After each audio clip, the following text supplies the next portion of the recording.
Chapter 3. Fevered Dreams and Forbidden Truths. Elena didn't remember falling asleep. All she remembered was the screaming, the aching heat that unfurled beneath her skin like a second heartbeat. She had curled up in the corner of the abandoned greenhouse, breathing in the thick scent of earth and dust and broken glass, and she'd wept until her tears dried into silence. When she woke, the sun had vanished. Moonlight seeped through the mossy windows, casting silvered veins across the floor. And she was burning. Her skin felt too tight, her bones heavy, her muscles twitching with a strange hunger. Her mouth was dry, her throat raw, and her heart beat like a war drum against her ribs.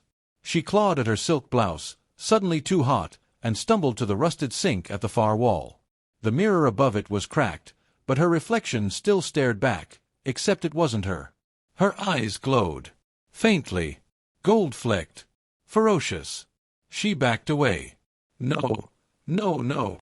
The door creaked open. She turned, already braced to fight. But it wasn't Amon this time. It was her mother. "Elena," Mara whispered, stepping through the doorway like a ghost, her black coat sweeping behind her. "I knew this day would come." "You knew." Elena choked.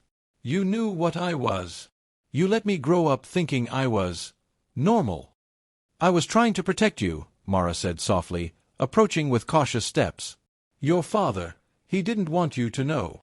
But Amon knows. And now Kale." At the sound of his name, a jolt passed through Elena. She grabbed the edge of the sink, grounding herself. "Who is he?" Her mother's expression darkened. "Your father's son by another woman.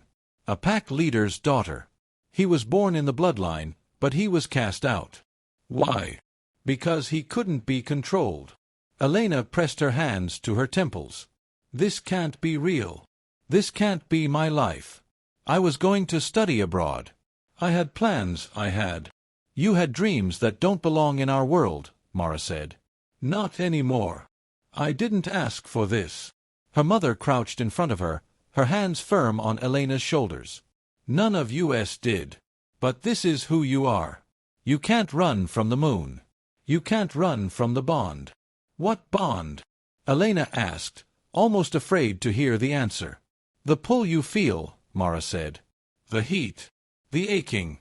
It's your instincts waking. It's the call of the mate bond." Her voice dropped. "And it's choosing." "No," Elena whispered. "No, it can't be. I'm not choosing.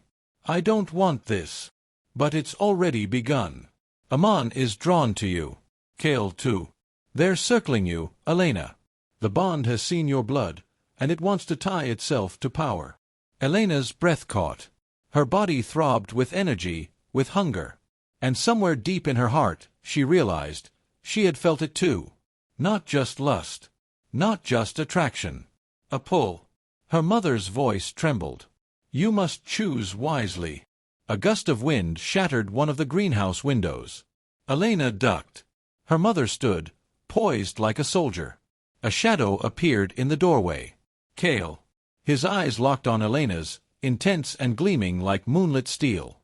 "Elena." The way he said her name made something inside her snap. She wanted to run. She wanted to leap into his arms. She wanted to bite. Amon arrived seconds later, breathless, fury storming through him like a tempest. "She's not ready," he roared. "She doesn't need to be ready," Kale said. "She needs to feel." And suddenly, they were both standing before her, Kale with his wild dominance, Amon with his tormented restraint, and Elena knew the impossible was happening. She wasn't choosing. They were being chosen. By her. And by the bond. She stood, her bare feet cold against the stone floor. Her voice was steady, but her body trembled. "I'm not your prize.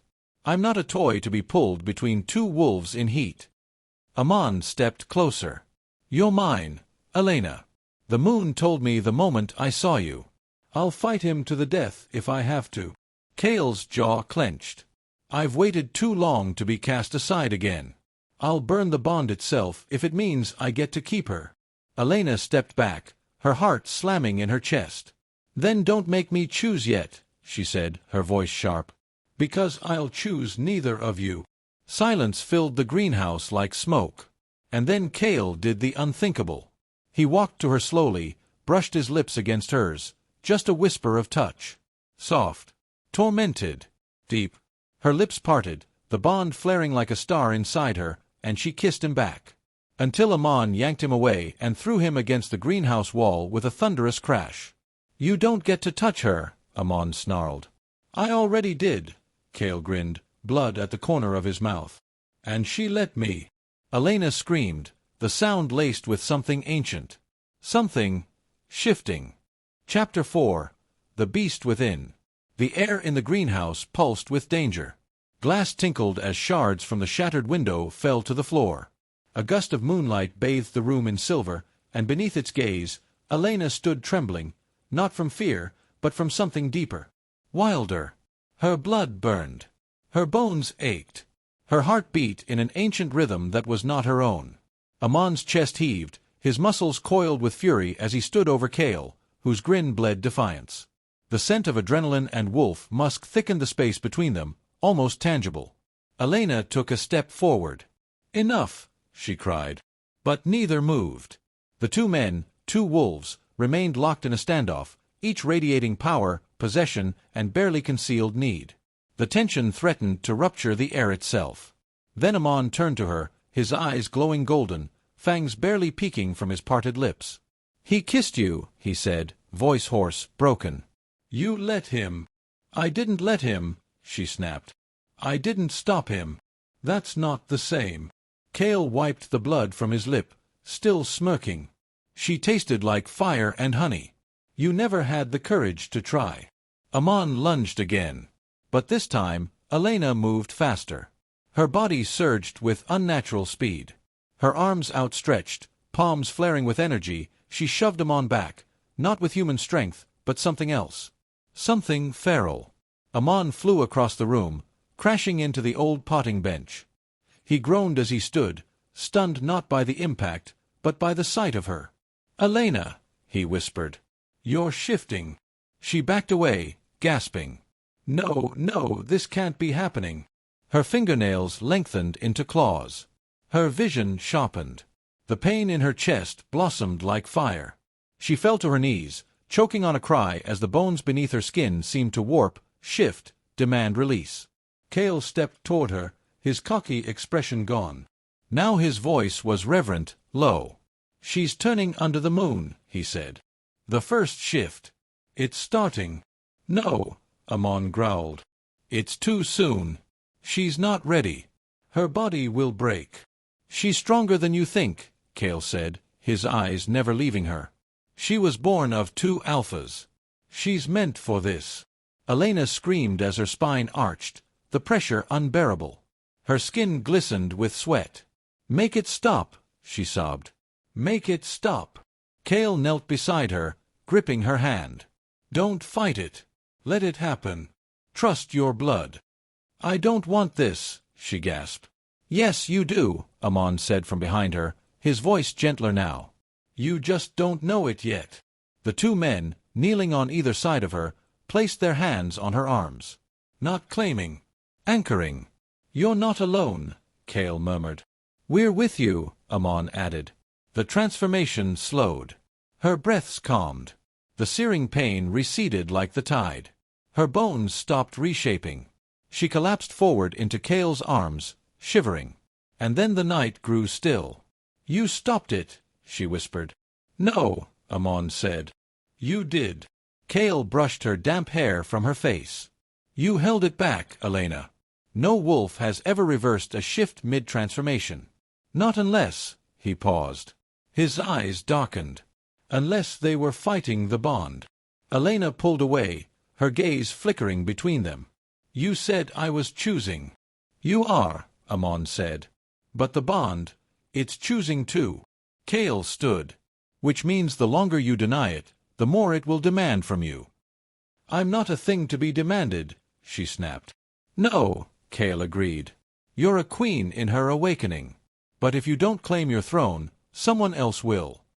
Amon frowned. "What are you talking about?" Cale didn't answer immediately. He turned toward the broken window and stared into the woods. His tone dropped like frost. "They're coming. Rogues." They've smelled her awakening. A female alpha shifting on a full moon? It's a siren call for the unclaimed. Elena's heart clenched. Rogues. Wolves without packs. Without rules, Amon said grimly. They're dangerous. And desperate. Kale turned back to her. You have two choices, Elena. Claim your place as a Luna and stand beside one of us, or run. Run where? She whispered. Kale's lips curved into a dark smile. You'll smell them before you see them, and by then, it'll be too late. Amon stepped forward. If we're going to protect you, we need to know where your heart is.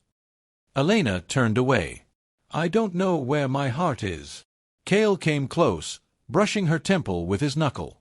Then you'd better find it fast. A howl pierced the night.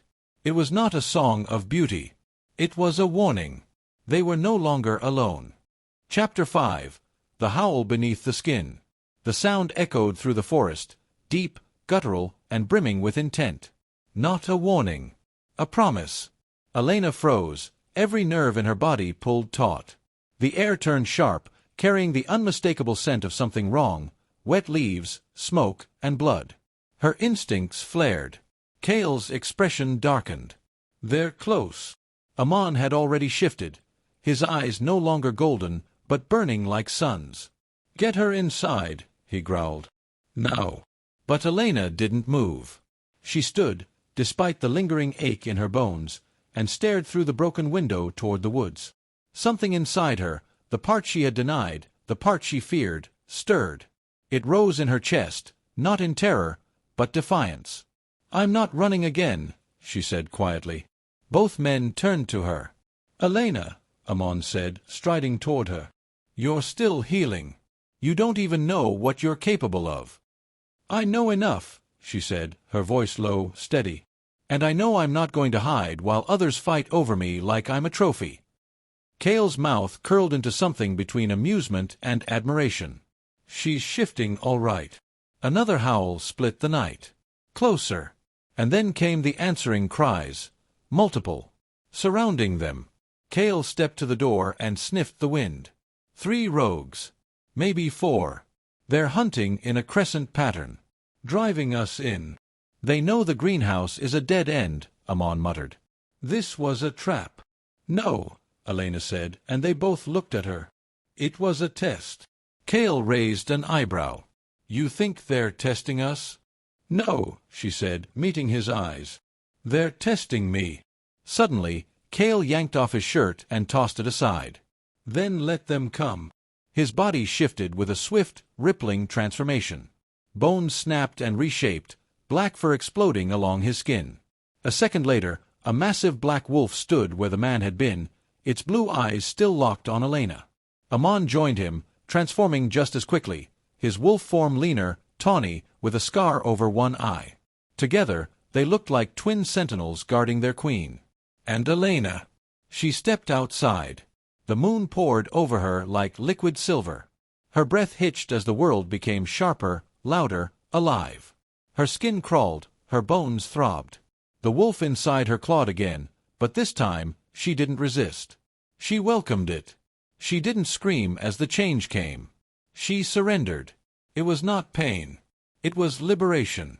When it was over, she stood on 4 legs, her fur gleaming white under the moonlight, eyes glowing gold. The scent of the woods rushed into her senses, and with it came knowledge. The rogues were near. They were circling. And they were not prepared for her. Amon whined low in his throat. Elena. She looked at him and snarled softly. I'm ready. Kale growled in agreement. Then we fight as one. They moved like shadows through the trees, Amon leading with precision, Kale flanking, Elena behind them like a ghost of winter, deadly and quiet. Then came the attack. A blur of gray fur lunged from the underbrush toward Kale.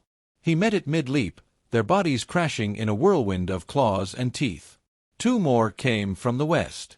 Amon barreled into one, sending it flying. The third rogue went for Elena. He was large, his fur matted, eyes wild with hunger. But she was faster. Cleaner. Born of alpha blood and lit by fury. She dodged his bite and leapt onto his back, her fangs sinking into his shoulder. He howled and threw her off. She landed in a roll and came up snarling, charging him again. He lunged, only for Kale to tackle him from the side and pin him down. Amon pounced, jaws snapping inches from the rogue's face. The trespasser whimpered beneath them. But Elena stepped forward, shifting back, bare and bloodied under the moon, eyes still glowing. "Shift," she commanded. The rogue snarled. "You can't order me, girl." Kale shifted back with a grunt. "She can. She's alpha-born." "I don't follow the bloodline," the rogue hissed. "Then you follow fear," Elena said coldly. "Because if you don't leave these woods now, I will rip your throat out myself." The rogue shifted then, a trembling, broken man, bruised and naked in the moonlight. He looked at her like she wasn't flesh and blood, but prophecy. "You're the Luna," he whispered. "The white wolf of the prophecy." Amon shifted behind her, voice low. "What prophecy?" The rogue fell to his knees. "The female alpha born under blood and betrayal. The one who will unify or destroy us all." Elena's breath caught. "Who told you that?" But the rogue didn't answer. He staggered up and ran. The others followed, broken and afraid. The forest grew quiet again. Kale looked at her. "You've just declared yourself." Amon stepped forward. "And now they'll all come." "To test me?" Elena asked. Kale's lips twitched. "To claim you." But Amon wasn't smiling. He was staring at her like he had just realized something terrifying. "You're not just ours anymore," he said. "You belong to the pack now." Elena lifted her chin. "Then let the pack come.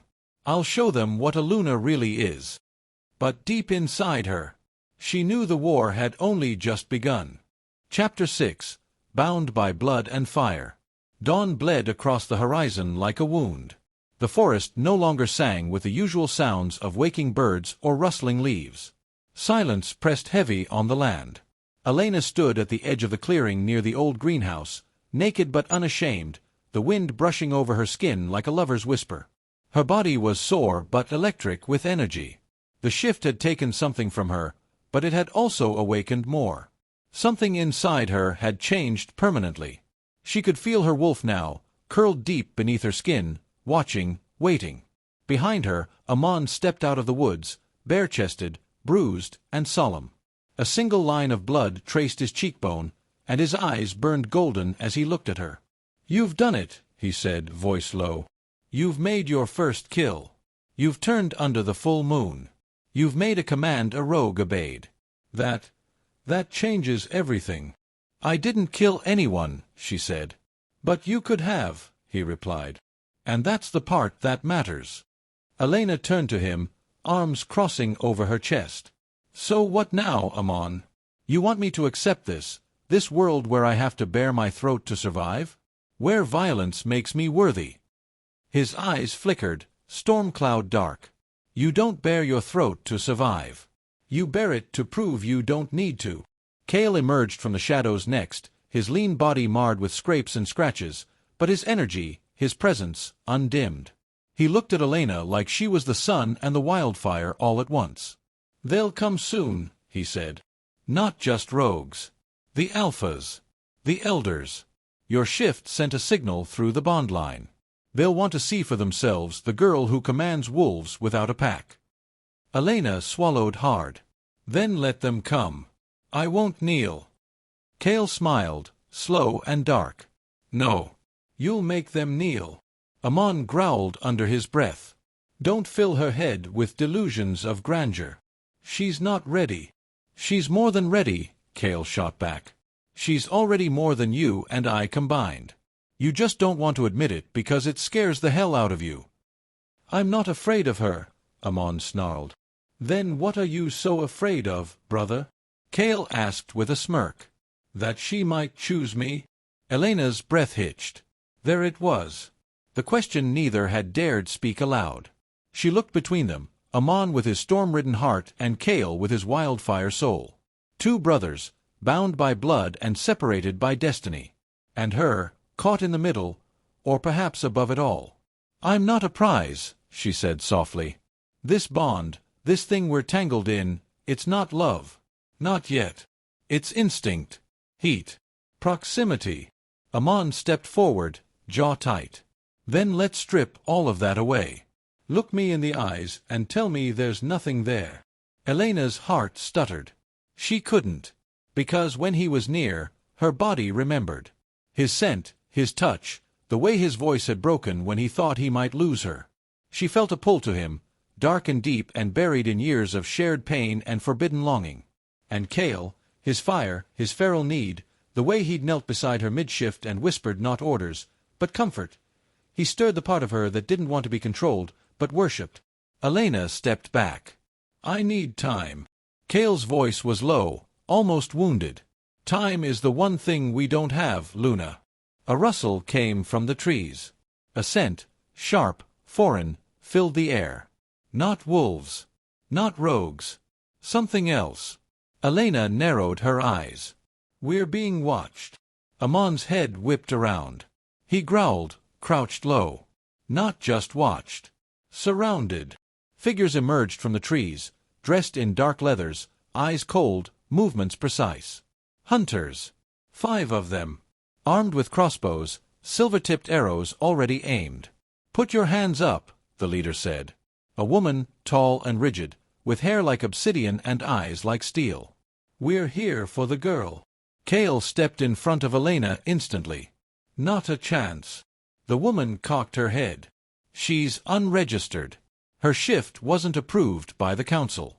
That makes her a rogue alpha, and rogue alphas get detained. Or put down. Try it, Amon snarled, already half-shifted. But Elena stepped between them. No, she said. Cale hissed. What are you doing? Let me speak, she said, eyes locked on the woman. You came for me. So listen to me. The woman blinked, surprised. Elena lifted her chin. I am not unregistered. I am unknown.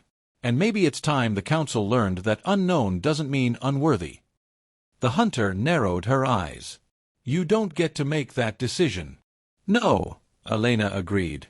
But the pack does. Amon's jaw tightened. Elena. I'm going with them, she said. I'll face the council. On my terms. Cale grabbed her arm. They'll destroy you. Then let them try. The moon still hung low behind her, and in its silver gaze, she looked untouchable. Not prey. Not possession. Power. She pulled free from Cale and stepped toward the hunters. And though her knees shook and her heart roared in fear, she said, Take me to the council. I'll make them listen. The hunter raised her hand, and the others lowered their weapons. We leave at first light, she said. You've got until then. Elena nodded. I'll be ready. As the hunters vanished into the woods to wait, Amon and Cale stared at her. She'll tear you apart, Amon whispered. That woman. She's a high enforcer. A killer. Elena smiled bitterly. Then it's a good thing I'm not a girl anymore. Chapter 8. Trial of the Luna Flame. Final chapter. The moon rose over the council grounds, an enormous eye in the sky, watching. Judging. Silent. Elena stood in the center of the sacred arena, bare feet on frost-cracked stone, clothed in ceremonial black. Her heart thundered with fear, but not weakness. She was not here to beg for recognition. She was here to claim it. Amon and Cale watched from opposite sides of the ring, tension carved into their muscles. No words passed between them. None were needed. They knew what this meant, for her, for them, for everything. Elder Corvin's voice boomed across the open court. Elena Thorne, daughter of Darius and Solène. You stand before the circle unclaimed, unbound, and unbroken. You face the trial of 3. Will you proceed? I will, she said, her voice strong. First trial, strength. From the far gate, a massive figure entered the arena. A silver-furred berserker wolf, half-shifted and near 7 feet tall. Teeth bared, eyes red with rage. Defeat him, and your body is proven, Corvin said. Elena swallowed hard and took a breath. She could feel her wolf beneath her skin, simmering. Waiting. The berserker lunged. She dodged. Rolled. Came up hard and fast, slamming her elbow into his ribs. He grunted, swung, and caught her across the shoulder, sending her sprawling. "Elena!" Cale shouted, fury in his voice. But she was already back on her feet. Blood on her lips. Fire in her eyes. "I am not prey." She called the shift. Let it rip through her. Bones cracked. Skin split. Fur burst forth like flame as her body transformed mid-run. Gasps echoed from the council seats. Not just a wolf, a white wolf. Glowing, radiant, ethereal. She tackled the berserker with unholy strength, clawing, biting, owning the fight. She didn't kill him. She forced him onto his back and stood over him, one paw pressed to his chest. He whined and exposed his throat. Victory. The arena fell silent. "Strength passed," Corvin said, voice hoarse. "Second trial, blood." From another gate, a woman emerged. Tall, with blood-red robes and glowing tattoos of the old runes. She held a ceremonial dagger. "Elena must bleed and not fall," Corvin intoned. "She must carry her wound and remain standing until the moon passes its zenith." Elena shifted back to her human form, breath ragged. The priestess stepped forward. She spoke no words. Just pressed the blade to Elena's side and sliced deep. Elena gritted her teeth. Pain shot through her. Fire, ice, iron, all of it layered inside her body. But she didn't fall. Didn't sway. She stood tall. 1 minute. 5. 10. Blood pooled at her feet, but she did not falter. When the moon reached its peak, the priestess bowed. Blood passed. The final trial. Corvin's voice lowered. Truth. A mirror was brought forward. Old as the forest itself. Its frame was made of silver carved from the bones of the first Alpha. Stand before it. Speak who you are, and the mirror will decide if you lie. Elena stood before it. "I am Elena Thorne," she said, "daughter of a forbidden love, born of fire and blood. I am wolf, I am woman, I am will. I do not kneel. I do not yield. And I will not choose a path dictated by fear. I will write my own fate. Whether you accept me or not, I accept myself." The mirror shimmered, then burst into silver flame. Corvin stumbled backward. "The mirror burns only for truth rarest," he whispered. "A soul that holds balance, strength, justice. She is the Luna flame." The circle stood. One by one, each elder bowed. "You are accepted," Corvin said, awed. "You are Alpha, born of none, bonded to the moon itself." Elena closed her eyes. She felt it then. Power threading into her bones. A bond not with a man, but with the land, the wolves, the wild. She was a Luna without a mate, but not alone. That night, in the sacred glade behind the council halls, Elena stood between Amon and Cale. The firelight danced across their faces. Both were watching her with a mix of reverence, desire, and conflict. "I meant what I said," she told them. "I will not be claimed out of instinct, or rivalry, or pride." Amon stepped forward. "Then what will you choose, Elena?" She looked at him. "You are my shadow, my storm. You've protected me, challenged me, made me question everything." Then she turned to Cale. "And you are my fire. You never tried to own me. You saw me. Always." Her voice caught. "I love you both. But I choose me. For now." Silence. Cale exhaled slowly. "I'll wait." Amon nodded. "So will I." And then, because they were men, and wolves, and hers, they both kissed her. Cale first, fire and passion. Amon second, rough and sweet and aching. Her body trembled. But her spirit soared. She pulled away gently. "I will lead the rogue wolves. I will build a new path. You can follow, if you wish. But I won't stop." And as she walked into the woods, alone but not lonely, the moon watched over her, radiant. The white wolf. The Luna flame. The Alpha of her own story. The end.